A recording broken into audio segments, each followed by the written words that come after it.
Hey everyone, welcome back to Elevate with John. Today we're diving into a book that's probably changed the way millions of people think about relationships, The Five Love Languages by Gary Chapman. Now we all know the five love languages, right? Hopefully. Sometimes I wonder, what if you don't just have one love language? What if it changes depending on who your partner is? Let's talk about that.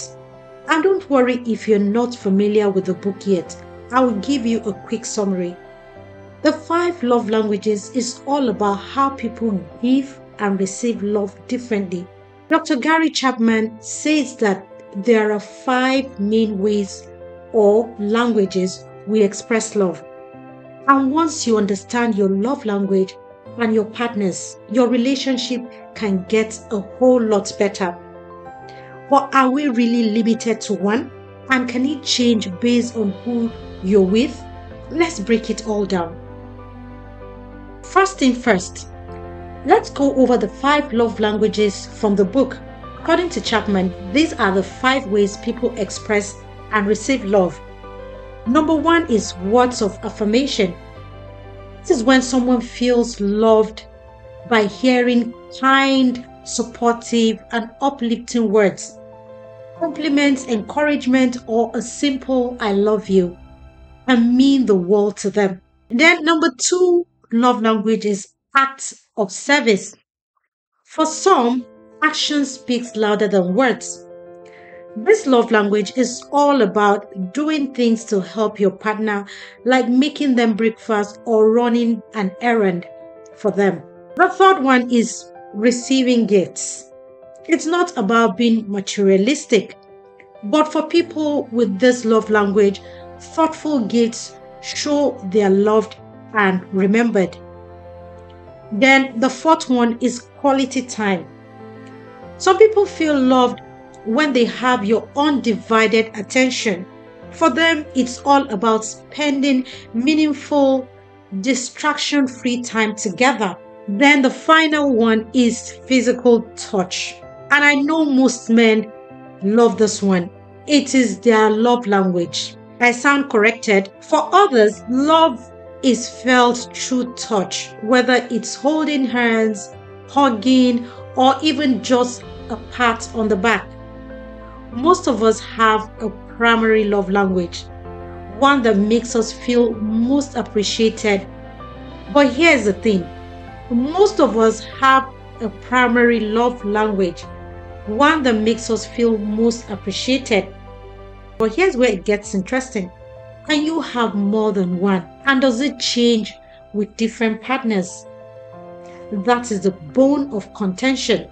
If you bet to differ that it changes with the partner, or you disagree or agree that we have more than one or we have only one, let's discuss whatever side you're on in the comments. I want to hear what you people think. Thinking about this for a while, and honestly, I think most of us do have more than one love language. Maybe you feel connected through words of affirmation, but also really appreciate acts of service, or maybe you value quality time, but physical touch is just as important to you.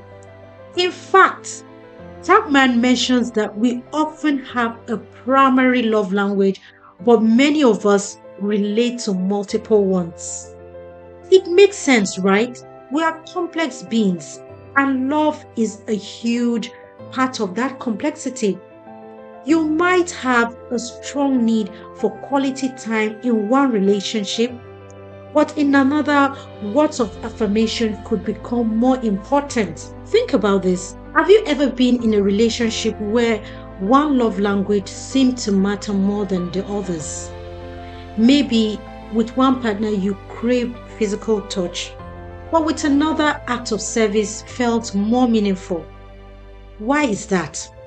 Let's talk about how your partner can actually influence your love language. This is where I think things get really fascinating. Your love language can be shaped by the person you're with. Sometimes we adjust our love language to match the energy of our partner. For example, if you're dating someone who constantly does acts of service for you, like fixing your car, making dinner, over time you might start to value that love language more, even if it wasn't your primary one before. It's almost like you start speaking the same love language because you're sharing that experience together. Here's another interesting thought. Sometimes we might not even know we need a certain love language until we meet someone who shows it to us. You may not have thought you needed physical touch to feel loved until you're with a partner who is really affectionate.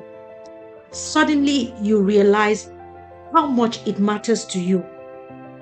This fluidity in love languages is what makes relationships so dynamic.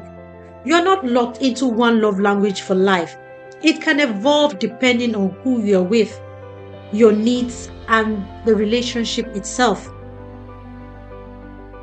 But here's the thing, no matter how many love languages you have, communication is key. You can't just expect your partner to know how to love you if you don't communicate your needs.